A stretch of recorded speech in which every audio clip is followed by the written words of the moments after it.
So chapter 3 and 4 then illustrates a third principle, really fits with these two ideas.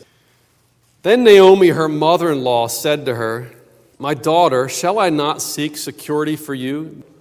And in the center column it says literally rest. And I looked it up, and it's the same word that was used in chapter 1. The Lord grant that you may find rest, each in the house of her husband. Shall I not seek rest for you? It does carry the idea of security, and we'll see that. Shall I not seek rest for you, that it may be well with you?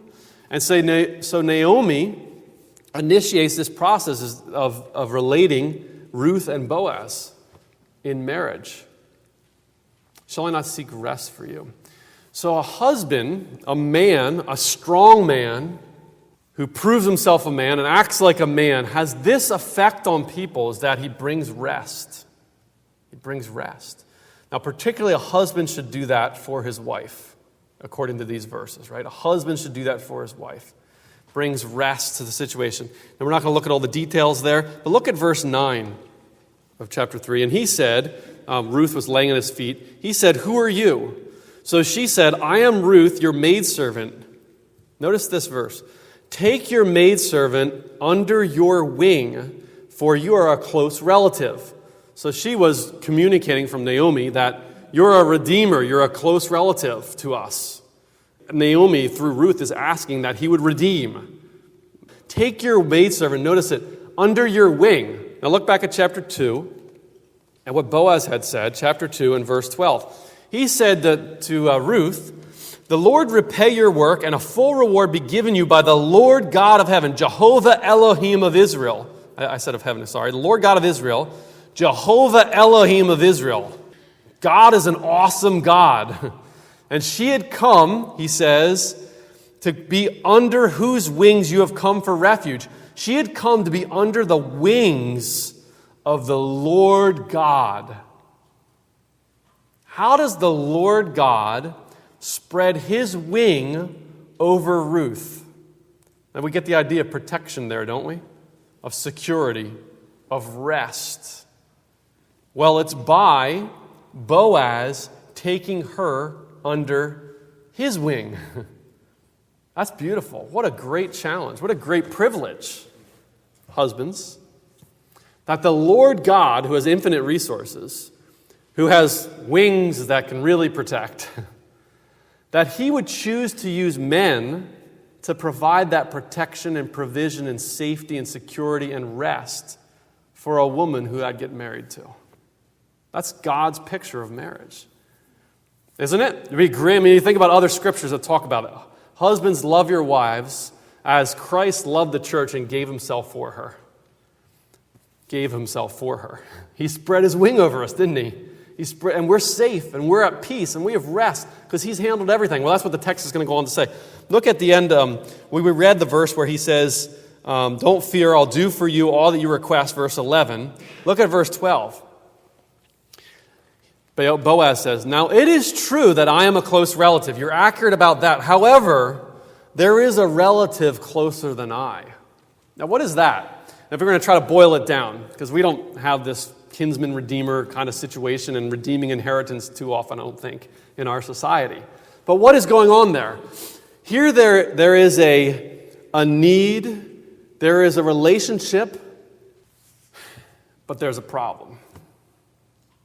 There's an obstacle, right? There's a closer relative. Now, apparently it wasn't commonly known. Naomi didn't know it. Think about this situation, right? That you're in this situation and you realize that there's a problem, but other people apparently don't. So there's two ways to handle that, right? You can ignore it and hope that nobody ever notices, or you can be a man. You can face it. You can face it. You can deal with it. Right? It's an obstacle. It's a real obstacle. There's a really good possibility that if you raise this issue that you're aware of, that things aren't going to go the way you'd prefer. Because evidently he wanted to marry Ruth and redeem Naomi by doing that. That's really practical, isn't it? I think it is. That as we get into situations, we can decide to be men or not. Because men are strong, and they're strong enough to face situations, face difficulties, and to face them righteously, face them honestly, to face them out in the open, straightforward. That though this isn't really what I want to do, I'm going to do it anyway. That's what we mean when we say be a man, biblically. Is that there's situations that I don't really want to face. I'd much prefer to go do something else or ignore it, but I'm going to deal with it. Like our dishwasher's not working right now. And I'd really prefer to not worry about it. But this evening or whenever, tomorrow or something, I'm going to have to deal with it. And I'm not a plumber. But it's just, that's the way it is in life. I mean, you get married, and this is real life. There's always stuff that goes wrong. And the honey-do list is real. And we shouldn't despise it. We shouldn't despise it. That's part of being a man, is that you deal with things. You take care of things. Even if they're hard, even if you don't want to deal with them. Well, in this situation, Boaz was a man. He was strong. Look at verse 18. Ruth goes back to Naomi, and Naomi says to her, verse 18, this is like one of the highest possible compliments that could be given to a man. He's a great guy. She says, and he wasn't there, but she's saying to Ruth, sit still, my daughter, until you know how the matter will turn out. For the man will not rest until he has concluded the matter this day. Isn't that great? That an older woman who's experienced a lot in life would say about you and would tell a younger woman, you can sit still because the man is going to take care of it.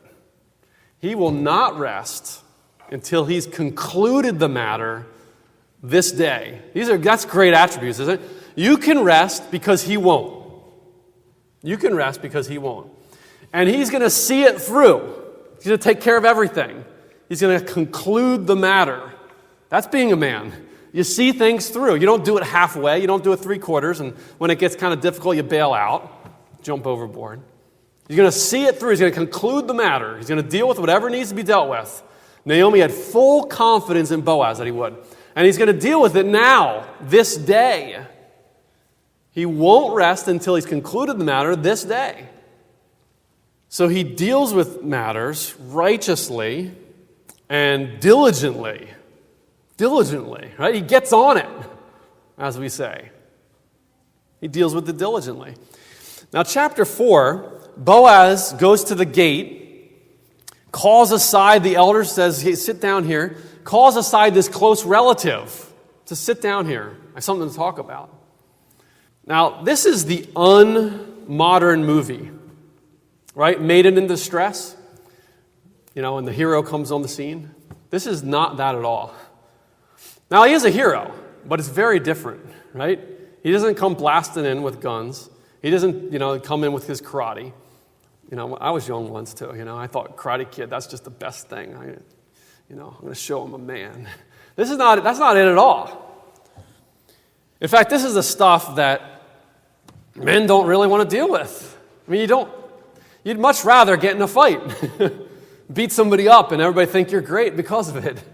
This is that he goes before the authorities of the city and faces things out in the daylight, in the court, so to speak, states his case with all the potential that it could go wrong, calls aside the close relative, tells him the situation, and the first thing that he says is, I'll redeem.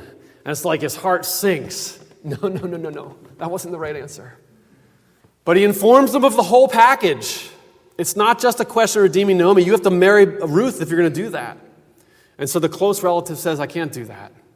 And so then Boaz says, I'm going to do that. And they do this shoe exchange, whatever we do today, signing, testifying, sealing in court maybe, settling the matter. Verse 9, it's just great. Like, this is a man. Boaz says to the elders and all the people, you can see the scene of all these people gathered there in a very formal assembly. And Boaz is the man talking. He's stepping up. He's making sure everything's taken care of. And he says, you are witnesses this day. Mark it down, get this straight, that I've bought all that was Elimelech's and all that was Chilion's and Mahlon's from the hand of Naomi. Moreover, Ruth the Moabitess, the wife of Mahlon, I've acquired as my wife to perpetuate the name of the dead through his inheritance, that the name of the dead may not be cut off from among his brethren and from his position at the gate. You are witnesses this day. And all the people were at the gate, and the elders said, we are witnesses. It was very formal. It just wasn't this exciting movie kind of thing. It was very dry, but gutsy. It was gutsy. He was stepping up. And I really admire that he did it so systematically, right? He wanted to make sure everything was taken care of. You know, if I'm going to buy a house and have my wife come and live in that house, it would really be a good thing if I made sure everything was taken care of. I mean, all the paperwork that no one really wants to deal with. I mean, it's lousy. But the man should be the one that makes sure that everything's taken care of so that the woman isn't worried. Did I say that plainly enough? I'm not claiming to have arrived at all this, but I think that's what we're seeing, aren't we? That a man is like that. That's what it means to be strong, is that you take care of things. You deal with them honestly and righteously and wisely, right? And diligently and carefully. So much so that the mother-in-law can say, not a problem. He'll take care of it. He's a man. Boaz will handle it.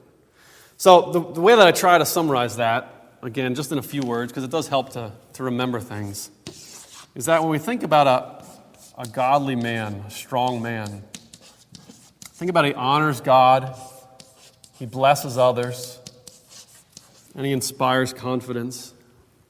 And the Lord's able to make us do that.